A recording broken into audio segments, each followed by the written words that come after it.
You know, self-love is one of the things that took me the longest to understand what it really meant. And it's a bit deeper than most people talk about it. They say you have to love yourself in order to love other people. That's a general blanket statement. It's true. You do have to love yourself in order to love other people. So that's not wrong.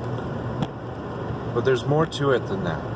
What is loving yourself? What is having self-love and self-care? Is it making sure you take a bath in the mornings? Is it making sure that you eat properly? Probably yes, it could be those things, but bear with me. When we're children, we don't have to think about loving ourselves. It's not something that we're required to do, because we already love ourselves. We're happy.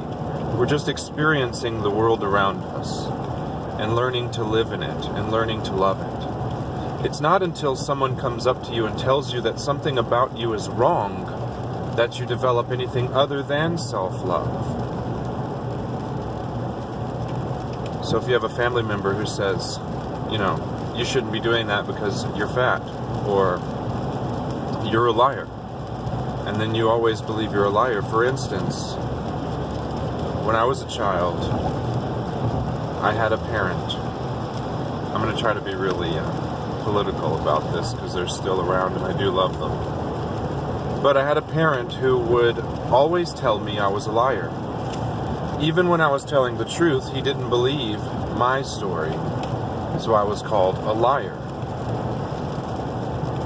And what ends up happening after a long time is that you believe, okay, you know what? Especially as a little kid, you believe this, that maybe I am a liar. Maybe the things that I see aren't happening the way that I see them.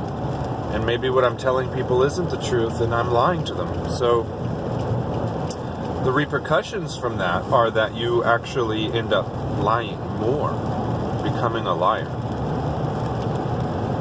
So for the purpose of this video, self-love, what I had to discover is that I'm not a liar. And that all the times I was called one as a child, don't get me wrong, I was a kid, I did lie sometimes, but all the times I was called a liar when it didn't belong and when I wasn't lying, I have to go back and undo the scars that those words put onto my soul. Because I'm not a liar. I'm a strong person, I'm a smart person, I'm an honorable person. And for years and years and years I did not believe that. I believed I was a liar because the person told me that. It's funny because in the long run it turned out that that person was the liar. So I guess whatever is inside of you that's bothering you will manifest itself in other people. So that takes me to the next point of self-love and self-care. You got to start paying attention to the way that you interact with other people. Because if you're looking at a person and you're feeling like they're less than you, you're feeling that they're dirty, that they're not intelligent, that they're anything at all other than a living being, a life on this earth, just like you, there's something within you that needs to be repaired. There's something in you that makes you want to tell that person or someone else about that person that there's something wrong with them. If there was nothing wrong with you at all, you would never be saying anything about anyone else other than that is a life and I see that life as I see my life. So self-love is more than just being like, okay, I love myself, I'm going to put myself first. Because putting yourself first isn't always loving yourself. Yes, you do need to survive, and you do need to not be used and abused, and you need to not be taken advantage of. Yes, absolutely. But self-love also has to correspond with what your soul nature is, with what your mission here is, with what your purpose is. My purpose is to help other people. And I'm not a rich man, I'm a very poor man. But I help people by giving them a hug, offering them advice, doing anything I can for them, even though I can't give them money. That's how I help people. And there was a time in my life where I wasn't doing that, and I did not feel fulfilled, and I did not feel that I loved myself, because like, excuse me, sorry, like I'm my own parent, and I believe I've mentioned this before, I have to love myself like I'm a small child, which means giving myself direction and discipline and purpose. It doesn't mean just blindly loving myself, because blindly loving yourself isn't self-love. When you let a child do whatever they want all the time, you can say all you want. It's because you love them. But the truth is, it's because you don't want to do anything to hurt them in any way. That's not necessarily the same thing, because what you're doing by abandoning them from discipline is that you're making their lives more difficult, and you're making it to where someone else in the future will have to correct that, and it will hurt them much more. So if you love someone, you have to discipline them at least to some extent to make them be decent and to make them understand the way that they're required to exist in society. Now, our society isn't perfect, and I'm not saying that I think we should operate exactly the way that this is going. No. But the person needs to have the skills when they grow up, to have the self-discipline to understand this life and to function in it. From there, they can change this world. They really can. So to love someone means to make sure that they're disciplined. And the word discipline, I don't mean you have to hurt anyone.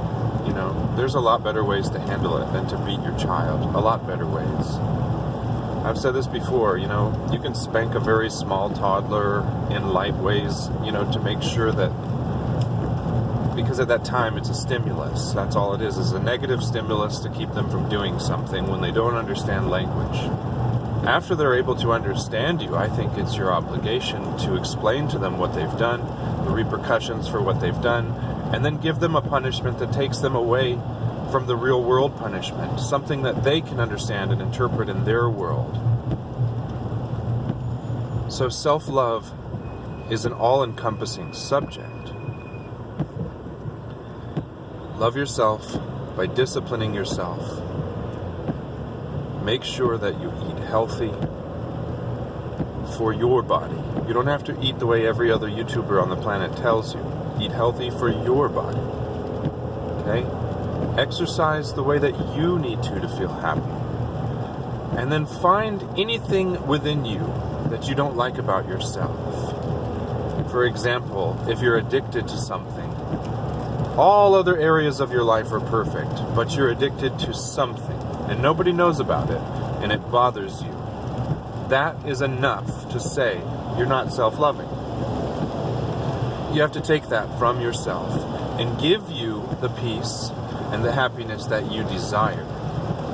Because our whole lives, we're up trying to fix things about ourselves that we don't like, but we never truly do it. We just talk about it, and we find other avenues to express ourselves that makes it feel better. But what we really have to do is do the hard work and get rid of it. Because when there's nothing that we can look at ourselves and be like, I hate that about me, nothing, that's when you can start being a benefit to this place. And that's when you can use your self-love to help other people. You know, you can help someone if you have a deficiency in your life. But what ends up happening is, like a scale, you put it all on someone else, take care of them, and do everything you can for them, and the scale tips on that side. And then when the scale tips, they're an unbalanced, helped person as well. Because when you help someone but you're damaged, you give little tiny pieces of that damage, whether you know it or not. So if you really want to help someone, you have to love yourself enough to be perfect enough to actually help that person. Because you can sit there and you can help someone and you can know, I don't do this right in my life. I know I don't. But I'm going to help this person because if they do better than me, I'll feel better about it. No.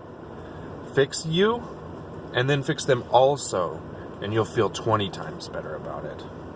I promise. So self-love is extremely important, but everyone else is extremely important as well.